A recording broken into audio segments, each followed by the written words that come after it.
읽은 이 본문은 사도 바울의 기도문입니다.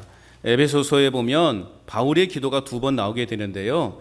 1장에서 17절에서 19절 말씀에 바울의 기도가 한번 나오고, 또 오늘 본문 16절에서 이제 19절 말씀까지가 사도 바울의 기도문입니다.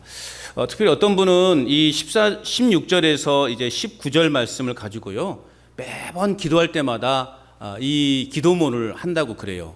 이제 여러분들도 한번 해보시면은요, 은혜가 될 거예요. 바울이 어떻게 기도했는가. 특별히 이제 16절부터 보세요. 그의 영광의 풍성함을 따라 그의 성령으로 말미암아 너희 속사람을 이렇게 하고 있잖아요. 여기서 너희라는 말에 여러분들이 넣고 싶은 이름을 넣으시면 돼요. 여러분의 자녀들의 이름을 넣어도 돼요. 그래서 그의 영광의 풍성함을 따라 그의 성령으로 말미암아 명수 속사람을 능력으로 강건하게 하시오며, 뭐 제 이름 넣어도 돼요. 네, 실수로 제 이름 넣으셔도 은혜가 돼요.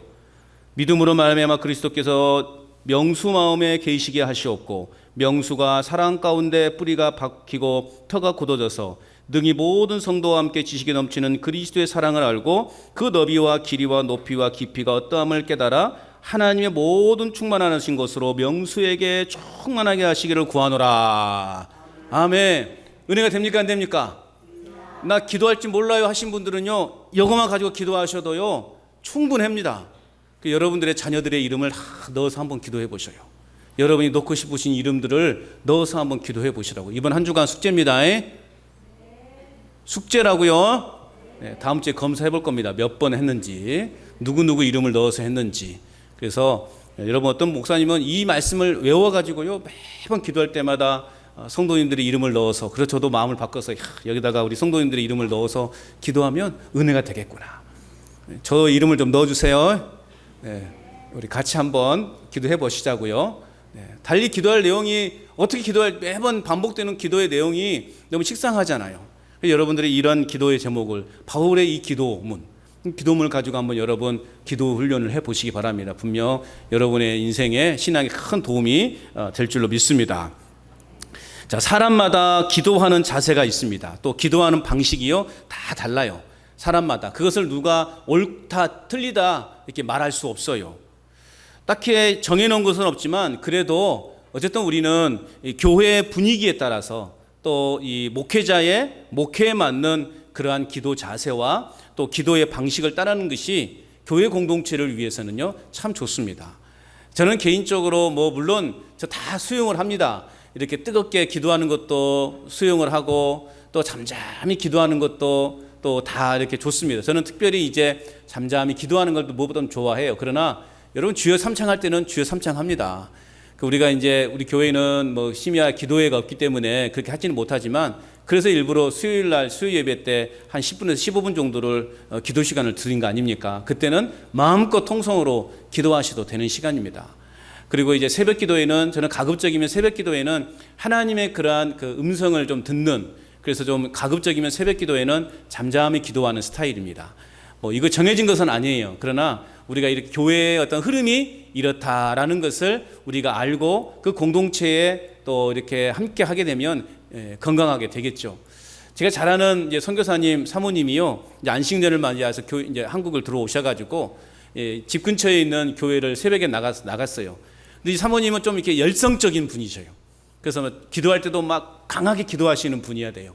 그래서 새벽에 이제 나가서 기도하는데 막 그냥 주여 하면서 부르짖었대요. 한참 기도하고 있으니까 어떤 사람이 등을 똑똑똑 두드리시더니 나가시라고 그러더래요. 우리 교회는 이렇게 기도하는 곳이 아니래요. 그래가지고 기도하다 말다 쫓겨났다고 합니다. 그래서 다시는 그 교회에 가지 않았다고 해요. 자, 이게 정답이다 틀리다 말할 수는 없지만, 그러나 그 교회의 흐름이 있어요. 어쨌든 우리가 어떻게 기도하느냐, 중요한 것은 어떤 자세로 기도하느냐, 어떤 방식으로 기도하느냐가 중요한 게 아니에요. 중요한 건 뭐냐? 내가 지금 기도하고 있다고 하는 사실이 더 중요하다는 겁니다. 내가 지금 기도의 자리에 앉아 있다고 하는 이 사실 하나가 더 중요하다는 것이에요. 왜 그렇습니까? 피조물인 우리가 하나님과 유일하게 소통할 수 있는 길이 무엇입니까? 기도거든요. 하나님과 유일하게 교제할 수 있는 게 기도 시간입니다. 그렇기 때문에 여러분, 내가 어떤 방식으로 기도하든, 내가 뭐 크게 기도하든, 작은 목소리로 기도하든, 내가 서서 기도하든, 뭐 누워서 기도하든, 내가 지금 뭐 비록 말할 수 없는 그런 형편이어서 뭐 어떻게 속으로 그냥 막 속으로 기도하든, 그게 중요한 게 아니라 내가 지금 기도하고 있다라는 것. 이것이 오늘 우리에게는 가장 중요하다는 사실입니다. 북한에는 꽤나 많은 그리스도인이 있다고 하죠. 그들에게는 뭐 종교의 자유가 없어서 마음대로 기도하지도 못하고 예배드리지도 못하죠. 북한에서는 그렇게 종교 행위를 하다가 이제 적발되어지면 뭐 사형에 처하거나 또 뭐 노동을 하거나 그러는데, 그렇게 잡혀간 사람이 대략 한 5만에서 7만 명 가량이 있다라는 보고가 들어왔어요. 굉장히 많죠. 또 잡히지는 않았지만 그래도 지하 그러한 곳에서 예배하고 기도하는 그러한 수많은 그리스도인들이 있다는 것이죠. 이제 한동안 그 이불 속에서 그냥 목소리가 밖으로 새어 나갈까봐 조심조심히 기도하는 할머니의 기도의 그 음성이요, 한간에 좀 이렇게 화제가 된 적이 있었습니다. 그냥 목소리가 새어갈까봐 그럼에도 불구하고 이불 속에서 간절히 기도하는데, 나라와 민족을 위해서 기도하는 거예요. 하나님 나라가 이루어지기를, 하나님의 그 약속이 이루어지기를 그 이불 속에서 기도하시는 그 할머니의 그 기도 소리, 작은 목소리로 읊조리는 그 기도 소리. 여러분, 이 기도 소리를 하나님이 듣지 않으실까요? 너 기도 소리 너무 작으니까, 내게 들리지 않으니까 너 기도 내가 못 듣는다, 그렇게 말씀하실까요? 어떻게 보면 하나님께서 가장 기뻐하시는 기도가 그 기도가 아닌가 싶어요. 내가 기도할 수 없는 상황이지만 기도하는 그 모습, 내가 기도할 수 없는 형편이지만 그럼에도 불구하고 하나님 앞에 간절히 기도하는 그 기도, 작은 신음에도 응답하시는 하나님이심을 여러분 믿으시기 바랍니다. 하나님 아버지의 이제 신령한 은혜, 그리고 하나님의 구원의 경륜의 비밀을 깨달은 바울은요, 이제 어떻게 하느냐, 아버지 앞에, 아버지 이름 앞에 무릎을 꿇고 더 간절히 기도하고 있었다는 거죠. 자, 오늘 본문 14절 15절 말씀 같이 한번 읽어봅니다. 시작. 이러므로 내가 하늘과 땅에 있는 각 족속에게 이름을 주신 아버지 앞에 무릎을 꿇고 비노니. 아멘. 자, 오늘 바울은 누구 앞에 무릎을 꿇었습니까? 아버지 앞에, 하늘과 땅에 있는 각 족속에게 이름을 주신 아버지 앞에 무릎을 꿇었습니다. 하나님 아버지 앞에 무릎을 꿇었어요. 오늘 우리의 기도의 대상은 분명합니다. 우리의 기도의 대상이 누구입니까? 하나님 아버지이십니다. 아멘. 다른 것에 기도하면 그것은요, 우상 섬기는 거예요. 이방인이에요. 우리의 기도는 분명 대상은 하나님 아버지예요. 그래서 우리가 항상 기도할 때는 하나님 아버지의 이름을 부르는 것 아니겠습니까? 전능하신 하나님, 거룩하신 하나님, 사랑이 많으신 하나님, 하나님의 이름을 불러야 되는 거예요. 가끔은 어떤 분은 그냥 주님 하시는 분도 있어요. 뭐 주님이라는 말도 틀린 말은 아니에요. 그런데 가급적이면 제가 바라는 것은 우리가 하나님의 이름을 분명하게 부르자는 거죠. 주님이라는 것은 뭔가 그냥 포괄적인 느낌을 받아요. 그런데 우리가 분명하게 이름을 불러야 돼요. 하나님. 저는 아버지라는 단어를 참 좋아해요. 아버지. 왜냐하면 아버지의 사랑을 많이 받지 못했기 때문에 저는 아버지, 이 육신의 아버지에게로부터는 사랑을 많이 받지 못하고 육신의 아버지와는 그런 관계가 많이 있지 않았지만, 제가 예수님을 믿고 그 영접하고 이제 구원의 그 기쁨을 누리는 순간, 저에게는 육신의 아버지보다 더 훌륭하신 영적인 아버지가 계시구나. 그래서 저는 항상 하나님 아버지 이름을 참 부르는 걸 좋아해요. 그래서 저는 개인적으로 하나님 아버지라는 말을 강조합니다. 뭐 여러분들은 다 다르겠죠. 그러나 분명한 것은 우리의 기도의 대상은 하나님이시라는 거예요. 다른 것이 될 수가 없어요. 뭐 이렇게 오래된 나무 앞에서 기도한들 그 기도가 여러분 하나님께 드리는 기도입니까? 정화수 떠놓고 물 한 병 떠놓고 그거 기도한다고 그게 여러분 정확한 기도이겠어요? 우리의 기도의 대상은 분명합니다. 한 분이십니다. 하나님이심을 믿으시기 바랍니다. 그리고 우리는 예수 그리스도 이름으로 기도하는 거예요. 하나님 앞에 예수 그리스도의 이름으로, 예수님의 이름으로 우리는 기도하는 거예요. 오늘 우리의 아버지가 되시는 하나님은 우리의 기도를 듣기를 원하십니다. 서로 무관심한 관계에 있다가 어쩌다 한번 필요할 때마다 이렇게 아버지를 찾는, 아버지와 교제하는 그러한 것을 원하는 것이 아니라, 우리 딸들이 그래요. 저에게는 저와는 거의 교제가 없어요. 필요할 때 이제 걔들이 돈을 버니까는 괜찮은데 지 용돈 필요할 때마다만 전화가 와요. 연락이 와. 엄청 친절하게 와요. 공손하게 와요. 평상시에는 그러지 않다가도 지 용돈이 필요하면 사랑의 아빠 하면서 이제 문자가 와요. 그러면 뭐가 필요하구나. 그래서 뭐 10,000원만 빌려줄 수 있냐, 뭐 15,000원만 빌려줄 수 있냐 그래요. 그럼 제가 15,000원만 빌려줄까요? 한 3만 원 빌려줘야죠. 그러면 빌려준 겁니까? 준 거죠. 빌려준 게 아니죠. 주는 거죠. 그래 이제 좀 이제 본인들이 돈을 버니까 이제 저하고 소통할 기회는 거의 없는 것 같아요. 오늘 우리 하나님이 원하시는 것은 어쩌다 가끔씩 그렇게 필요할 때만 교제하는 그러한 교제가 아니라 우리 하나님은 시도 때도 없이 우리 하나님은 우리와 대화하기를 원하시는 거예요. 그냥 교회에 나올 때만 우리가 하나님 앞에 기도하기를 원하시는 것이 아니라 여러분의 일상의 삶 속에서 시도 때도 없이 하나님 아버지와 교제하기를 하나님 원하고 계시는 거예요. 들에 나가서 일할 때도 하나님께 기도하십시오. 아멘. 땀을 뻘뻘 흘리지만 기도하면 일하면서도 하나님께 기도하시고, 부엌에서 뭐 밥을 짓고 설거지를 할 때도 하나님 앞에 기도하시고, 내가 몸이 아파서 병상에 누워있다 할지라도 그 자리에서도 하나님께 기도하시고, 길을 가다가도 기도하시고, 차를 타고 운전하면서도 기도하시고, 하나님은 이러한 우리를 원하고 계시는 거예요. 그저 네가 필요할 때만 나를 찾는 그런 우리의 교제가 아니라 평상시에 모든 순간순간 매 순간순간마다 하나님 앞에 기도하기를, 우리 하나님은 교제하기를 원하고 계시는 것입니다. 우리의 아버지 되시는 하나님은 우리를 너무나 사랑하시기 때문에 우리가 구하는 것마다 그 구하는 모든 것을 주시기를 무척이나 기뻐하시는 거예요. 비록 우리 자신이 부족하고 또 받을 만한 아무런 공로 또한 없지만 하나님이 우리의 아버지가 되시기 때문에 우리는 아버지께 구할 수 있는 권리가 있는 거예요. 여러분, 다른 아빠에게 아무리 구해보세요. 주는가? 미친 거식이라고 욕먹죠. 그리고 우리는 우리 하나님 아버지께 구할 권리가 있는 거예요.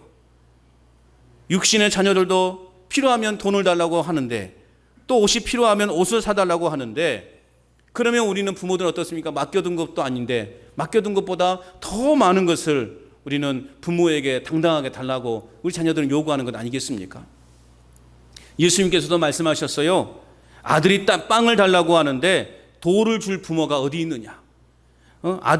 자녀들이 생선을 달라 하는데 뱀을 줄 부모가 어디 있느냐? 아무리 악한 자녀라 해도 그 자녀에게는 좋은 것을 주고자 하는 것이 부모의 마음일진데, 하물며 하늘에 계신 우리 아버지께서 구하는 자녀에게 우리 아버지께서 더 좋은 것으로 주시지 않겠느냐? 더 좋은 것으로 주시지 않겠느냐? 우리 하나님은 더 좋은 것으로 주시기를 원하시는 분이시에요. 그러므로 우리는 하나님 앞에 어떻게 해야 돼요? 구해야 되는 거예요. 시시때때로 상황과 어떤 환경에 구애받지 않고 우리는 틈나는 대로 그냥 하나님과 교제하고 하나님 앞에 대화하는 거예요. 이것이 진짜 신앙인의 모습인 것입니다. 자, 이와 같은 놀라운 비밀을 일찍 깨달은 바울은 이제 아버지께 무릎을 꿇었어요. 무릎을 꿇고 기도한다는 것은 무엇일까요? 우리의 기도를 바르실 하나님을 향한 깊은 경외심, 그리고 내가 하나님 앞에 복종합니다. 그리고 겸손한 그러한 것을 의미하는 거예요. 여러분, 겟세마네 동산에서도 예수님께서는요, 십자가의 죽음을 앞두고 아버지 하나님 앞에 무릎을 꿇고 간절히 기도했어요. 또한 스데반은 돌에 맞아 죽어가면서도 무릎을 꿇고 하나님 아버지 앞에 마지막으로 기도했어요. 오늘 본문의 사도 바울 역시 에베소 교회 성도들을 위해서 하나님 아버지 앞에 무릎을 꿇고 기도했습니다. 철저하게 자기 자신을 위한 기도가 아니라, 지금 바울은 어떤 처지입니까? 어떤 처지예요? 감옥에 갇힌 처지예요. 그럼에도 불구하고 자신을 위한 기도가 아니라 오직 에베소 교회 성도들을 위한 간절한 기도, 무릎을 꿇고 그렇게 옥에서 간절히 기도하고 있다는 것입니다. 자, 오늘 이 사도 바울이 에베소 교회 성도들을 위해서 기도한 내용이 그러면 무엇일까? 이제 우리 그 기도의 내용을 한번 살펴보기를 원합니다. 먼저 바울은요, 에베소 교회 성도들의 그 속사람이 강건하게 되기를 하나님께 간구했어요. 자, 16절 말씀 우리 같이 읽어봅니다. 시작. 그의 영광의 풍성함을 따라 그의 성령으로 말미암아 너희 속사람을 능력으로 강건하게 하시오며. 아멘. 오늘 사도 바울은 먼저 에베소 교회 성도들을 위해서 그들의 속사람이 강건하게 되기를 간절히 기도했어요. 여러분, 오늘 현대인들에게 있어서 가장 큰 관심사는 뭘까요? 여러분에게 있어서 가장 큰 관심사는 뭐예요? 예? 아니, 그런 거 말고 솔직히 이야기해. 솔직히 뭐예요? 예? 건강하게 사는 거 아니에요? 아니에요? 와, 너무들 하시네. 거짓말을 하셔요, 저한테. 건강 아닙니까? 건강이죠. 그래서 여러분 운동하잖아요. 으쌰 하잖아요. 막 으쌰 운동도 하고 막 이렇게 걷기도 하고, 이제 공원 이렇게 이제 이게 천에 있는 공원 그 보면은 아줌마들이, 요즘 아저씨들도 그러더만요. 막 손을 막 높이 들어야 된다고 막 이렇게 막 걷잖아요. 걷는 건지 뛰는 건지 모르겠지만 사람들의 관심은 건강한 거예요. 그래서 다이어트 식품이 얼마나 많이, 건강하게 사는 비결 막 사람들이 막 찾아가요. 막 그런 강연도 하더만요. TBS도 보면 건강한 뭐 식이요법하고 뭐 운동법 막 그런 것들이 많이 있잖아요. 여러분 집에 가면 아마 운동법 다 동사무소에서나 어디 군에서 줘가지고 어떻게 스트레칭 하라 그 그림 그려진 거 아마 있을 텐데, 있어요 없어요? 없구나. 좀 건의 좀 제가 하겠습니다. 군에 그런 스트레칭 하는 그림도 좀 그려놓고 붙여놓고 그렇게 하라고 그렇게 하잖아요. 오늘 우리 현대인들의 관심은요, 어떻게 하면 건강하게 살아가는 거예요. 그래서 먹는 것도 마음대로 못 먹어요. 얼마나 불쌍한지 몰라요. 먹고 싶은 것도 마음대로 못 먹고 그냥 풀만 먹어야 되고, 이런 불쌍한, 어떻게 보면 참 불쌍하죠. 자, 그런데 오늘 우리가 여기에서 주목해야 될 것은요, 사람들은 육체의 건강을 알았지 정작 속사람의 건강에 대해서는요 속수무책이라는 것입니다. 여러분 따지고 보세요. 우리의 속이 건강해야 우리의 육신이 건강한 거 아니겠습니까? 또 마찬가지로 더 나아가서는 우리의 마음이 건강해야 우리의 삶이 건강한 거예요. 아무리 여러분 좋은 환경에서 살아도 내 마음이 불편하고 내 마음에 병이 있으면 그 사람은 건강하게 살지 못해요. 내가 아무리 좋은 음식을 먹고 막 그냥 날마다 이렇게 진수성찬 막 그런 것을 그 앞에 서서 우리가 먹고 살아간다 하더라도 내 마음 속에 병이 있으면요, 그 인생은 건강한 인생이라고 말할 수 없는 거예요. 자, 그러한 점에서 오늘 바울은 우리의 속사람을 성령의 능력으로 건강해지기를 기도하고 있는 거예요. 오늘 에베소 교인들을 향해서, 또 오늘 우리를 향해서 속사람이 성령의 능력으로 강건해지기를 기도하고 있는 것입니다. 속사람이라고 하는 것은 눈으로 볼 수 없는 우리 그리스도인들의 마음이나 심령을 말하는 것입니다. 우리 그리스도인들은 세상의 것보다 하늘의 것을, 그리고 보이는 것보다 보이지 않는 것을, 육신보다 영혼에 더 많은 관심을 가지고 살아가는 사람들이에요. 왜 그렇습니까? 이 땅에 있는 것이나 보이는 것이나 우리의 육신은 결국 어떻게 됩니까? 병들고 후패하고 무너지고 썩어지고 사라질 수밖에 없는 그러한 것이기 때문에 그렇습니다. 우리의 육신들 보세요, 여러분. 그래도 뭐 한 10년 전만 해도 다 건강하지 않았습니까? 그냥 무거운 것도 들고 무거운 것도 그냥 이고 가고 그랬잖아요. 그런데 지금 어떻습니까? 내 마음대로 무거운 것도 못 들고 그냥 억지로 드는 것 아니겠어요? 뭔가를 의지하지 않고서는 걸어갈 수 없을 정도로 내 육신이 지금 이렇게 쇠약해진 거 아니겠습니까? 평생 건강할 줄 알았죠. 그냥 쌀가마니 80kg짜리 하나 확 메고 그냥, 저도 과거에는 그냥 80kg짜리도 지게 지고 다니고 그랬었는데요. 요즘 할 수 있을란가 모르겠어요. 우리 인생이, 우리 육신이 이런 것 아닙니까? 왜 내가 이렇게 됐는지 모르겠다고 그렇게 한숨을 내쉬는 분들이 참 많아요. 우리의 육신은 이렇게 시간이 흐름에 따라서, 세월의 흐름에 따라서 후퇴해져 가는 거예요. 병들게 되어 있고요. 우리가 이렇게 겉사람은 후퇴하게 되어 있는 것입니다. 예수님의 제자들도 처음에는요, 속사람이 강건하지는 못했어요. 그들은요, 그래서 겁쟁이 들였다고요. 예수님을 죽어라 3년 동안 따라다녔습니다. 눈으로 직접 보고 몸으로 직접 체험을 했음에도 불구하고 예수님의 말씀에 대한 확신을 그들은 가지지 못했어요.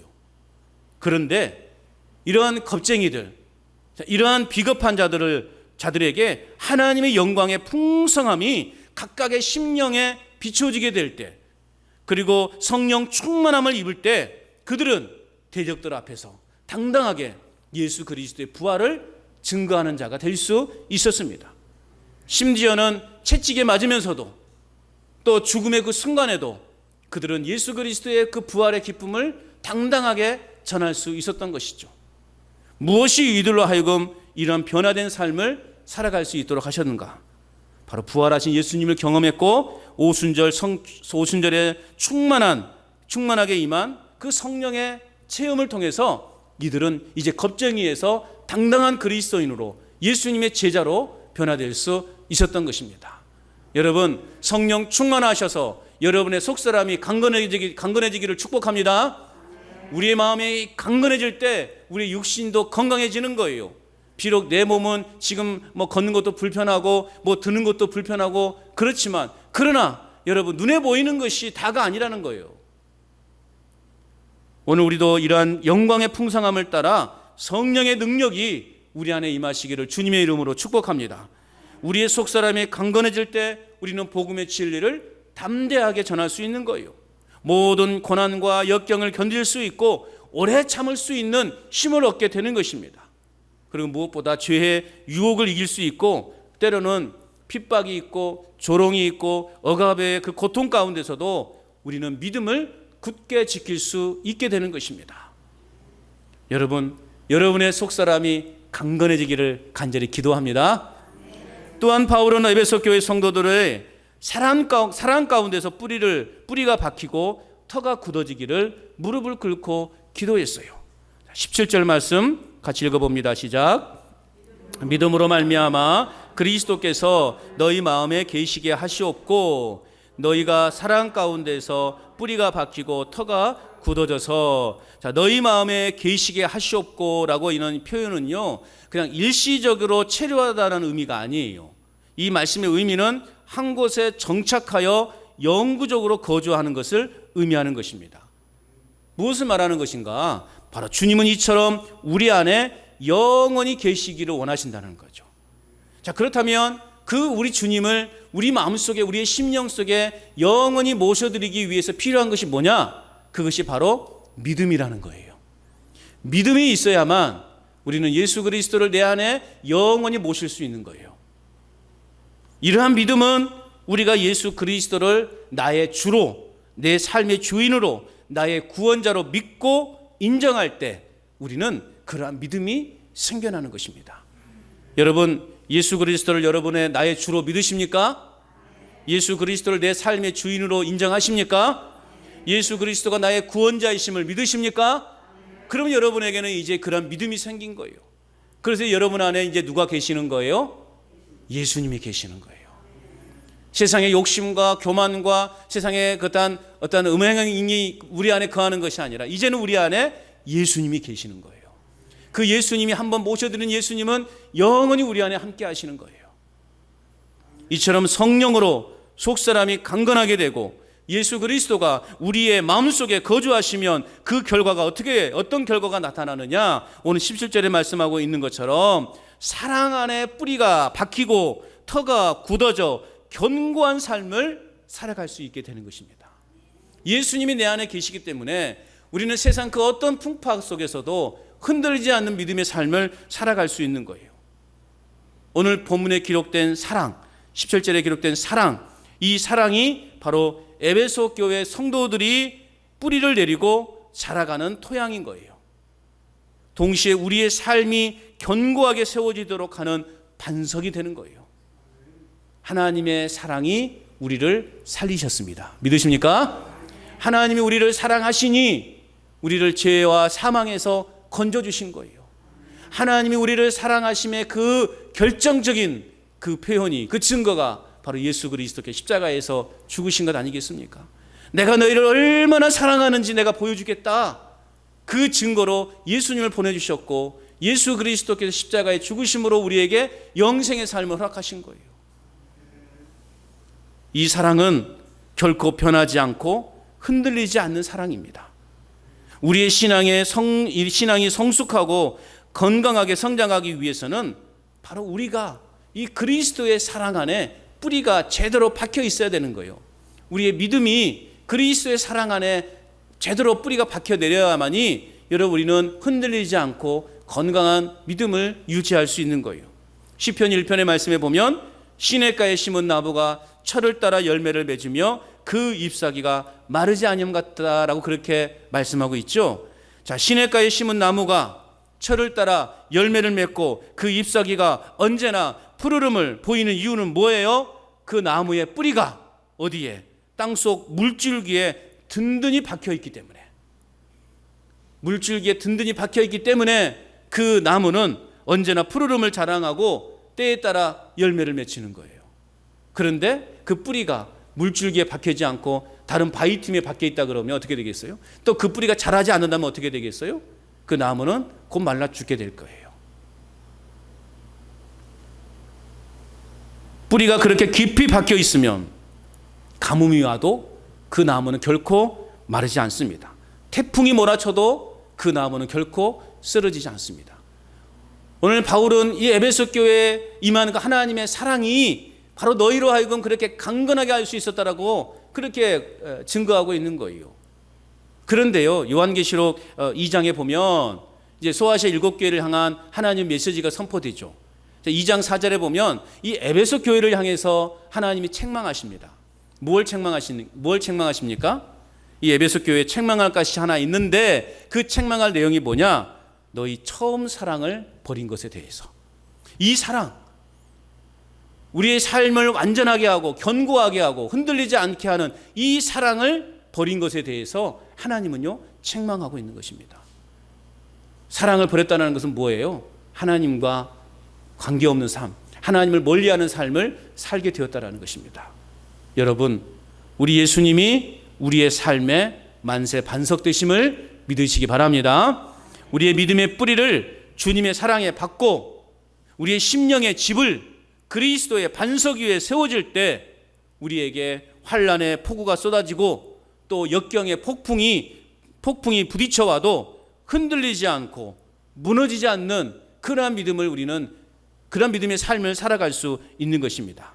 이러한 은혜가 날마다 우리 안에 넘쳐날 수 있기를 축복합니다. 이러한 은혜가 날마다 우리의 삶에 풍성하게 되어서 능력 있는 그리스도인으로 살아가시기를 주의 이름으로 축원합니다. 또한 사도 바울은 계속해서 그리스도의 사랑의 그 너비와 또 길이와 높이와 깊이를 깨닫게 해달라고 간절히 기도하고 있어요. 자, 18절 19절 말씀을 같이 읽어봅니다. 시작. 능히 모든 성도와 함께 지식에 넘치는 그리스도의 사랑을 알고 그 너비와 길이와 높이와 깊이가 어떠함을 깨달아 하나님의 모든 충만하신 것으로 너희에게 충만하게 하시기를 구하노라. 아멘. 하나님 아버지께서 우리에게 뭔가를 주실 때는요 그냥 조금씩 그렇게 주시는 분이 결코 아니에요. 우리에게 주시되어 충만하게 주시는 분이에요. 그래서 성경은 뭐라고 말하고 있어요? 우리의 입을 넓게 벌려라. 입을 크게 벌려라. 여러분, 입을 크게 벌리세요. 크게 벌리시라고요. 그래야 하나라도 더 떨어지지 않겠습니까? 그러니까 여러분, 제비 새끼가 어떻습니까? 어미가 먹이를 물어오면 막 그냥 입이 찢어지라 막 벌리는 거 아니에요. 나 좀 주라고, 나 좀 주라고, 나 좀 주라고. 그런 거 아니겠어요? 나 한 번 더 주라고 막 그렇게 입을 크게 벌리는 건 아니겠어요? 하나님은요, 입을 넓게 벌리는 자에게 그만큼의 풍성한 은혜를 부어주시는 분이십니다. 그래서 다윗은 시편 2, 3편에 여호와는 나의 목자시니 내게 부족함이 없다. 할렐루야. 하나님은요 부족함이 없으신 분이에요. 퍼주고 퍼줘도요 여러분 그 곡간이요 마르지 않으신 분이에요. 그래서 우리는 항상 그 하나님 앞에 그러한 은혜를 날마다 구해야 되는 거예요. 그런데 이 충만함은 아무나 깨달을 수 있는 것이 아니라는 것이죠. 오늘 바울은 지식을 초월하신 그리스도의 사랑을 알 때, 그리스도의 사랑을 알 때 비로소 그 하나님의 그 충만하심을 깨닫게 될 것이다. 그렇게 말씀하고 있는 거예요. 그리스도의 사랑에 대한 지식은 오직 그리스도의 말씀에 대한 철저한 순종과 그 체험 속에서 성령의 도우심으로 그 도우심을 힘입을 때 우리는 비로소 우리는 그러한 것을 깨달을 수 있게 되는 것입니다. 자, 이러한 지식에 넘치는 그리스도의 사랑을 깨닫게 될 때 비로소 우리는 오늘 말씀하고 있는 것처럼 그리스도의 사랑의 그 너비와 길이와 또 높이와 깊이가 어떠한지를 깨닫게 된대요. 여러분, 하나님의 사랑의 그 깊이, 넓이, 길이, 높이 깨달을 수 있습니까? 이제 이 정도 되면 여러분 우리가 깨달을 수 있어야 되죠. 어떻습니까? 그 사랑의 넓이와 깊이는 끝이 없다. 끝이 없는 거죠. 주님의 사랑이 얼마나 위대하고 놀랍고 큰지를 아는 사람만큼 행복한 사람이 없어요. 여러분, 주님의 사랑이 정말 위대하고 어마어마어마 크다는 사실을 여러분 믿으십니까? 그럼 여러분은 행복한 사람인 거예요. 하나님의 그 엄청난 사랑을 깨닫는 자만큼 행복한 사람이 없다니까요. 그래서 오늘 바울은 18절에 그 그리스도의 사랑을 언급함으로써 19절에 그 너비와 길이와 높이와 깊이가 그리스도의 사랑의 그 위대함을 나타낸다는 것을 깨닫게 되었다는 것이죠. 자, 그리스도의 사랑은 모든 인류를 포함할 만큼 충분히 넓은 사랑입니다. 이 사랑은 모든 사람을 용납하고 포용하는 사랑이에요. 누구나 내게로 오라. 누구나 다 내게로 오라. 내가 너희를 품어줄 것이다. 이게 하나님의 넓은 사랑이에요. 그런데 우리의 사랑은 한계가 있죠. 사랑하지 못할 사람이 분명 내 안에 있다라는 것입니다. 비록 말로는 우리가 모든 사람을 다 사랑하겠습니다. 내가 모든 사람을 주님이 나에게 보여주셨던 것처럼 나도 모든 사람을 다 사랑하며 살겠습니다 라고 우리가 수도 없이 고백하죠. 그런데 여러분, 정말 나에게 상처를 주고 손해를 입히고 내 마음에 아픔을 준 사람들까지 내가 과연 진심으로 사랑할 수 있는가? 솔직하게 고백하자면 저는 조금 없는 것 같아요. 정말 나에게 상처를 주고 아픔을 주고 손해를 입힌 사람을 내가 그냥 사랑할 수 있는 것인가? 예수님께서 뭐라고 말씀하셨어요? 용서하되 70번씩 7번씩 하라. 7이라는 숫자는 무한대 완전수를 말하는 거예요. 그러니까 우리가 70번씩 7번만 하면 되겠지. 사랑하겠다, 사랑한다, 사랑한다, 사랑한다, 사랑한다. 70번씩 또 7번. 그런 의미일까요? 성경에 말하는 7이라는 것은 완전수는요, 무한대예요, 무한대. 예수님께서 70번씩 7번 사랑하라, 용서하라 라는 그 의미는 끝까지 어떻게 하라고? 용서하라는 거예요. 사랑하고 용서하라는 거예요. 용서할 수 있습니까? 아멘도 안 하시네. 진짜 이제 한번 해보겠다는 겁니까? 네? 여러분, 정말 용서할 수 있습니까? 사랑할 수 있습니까? 그래요. 우리가 100% 그렇게 살지 못한다 할지라도 우리는 그렇게 살아가도록 노력해야 되는 거예요. 왜? 하나님의 사랑을 알았기 때문에, 예수님의 사랑을 알았기 때문에 우리는 그렇게 용서하고 사랑해야 됩니다. 우리의 사랑은 그래서 한계가 있는 거예요. 그러나 그리스도의 사랑은 영원합니다. 영원히 변하지 않는 긴 사랑이에요. 긴 사랑이라고요. 영원히 변하지 않는. 내가 슬픔과 절망 가운데 있다 할지라도, 또 때로는 우리가 잠시 주님을 잊고 살아간다 할지라도 주님의 사랑은 영원히 변하지 않는 긴 사랑이라는 것입니다. 그리고 그리스도의 사랑은 믿는 백성들로 하여금 하늘로 올릴 만큼 충분히 높은 사랑이라는 겁니다.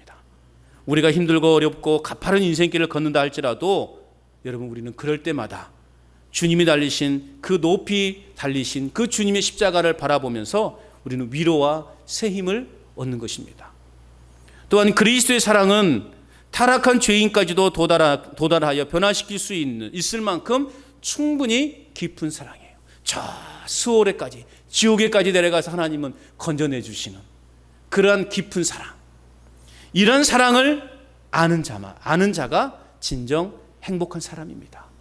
이런 사랑 여러분 아십니까? 하나님의 이런 높고도 높은 사랑, 깊고도 깊은 사랑, 넓고도 넓은 사랑, 변하지 않는 그 사랑 여러분 아십니까? 그럼 여러분은 어떤 사람이다? 행복한 사람이다. 할렐루야.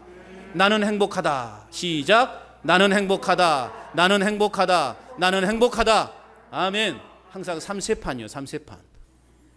그래서 우리는 항상 행복한 사람이에요.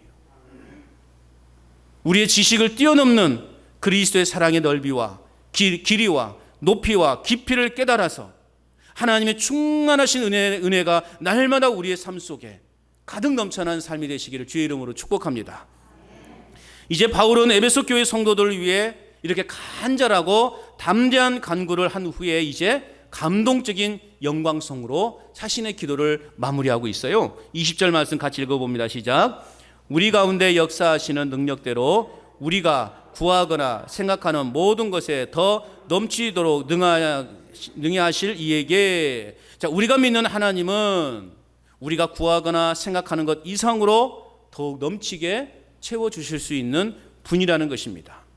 그러므로 날마다 우리는 우리를 위해 일하시는 그 하나님의 능하심을 날마다 찬양하는 삶을 살아가야 되는 것입니다. 이러한 찬양의 삶을 살아갈 때 하나님의 은혜가 폭포수처럼 우리의 삶과 또 우리의 가정과 또 우리의 생업의 현장 위에 그리고 우리 교회 위에 폭포수처럼 쏟아지게 될 줄로 믿습니다.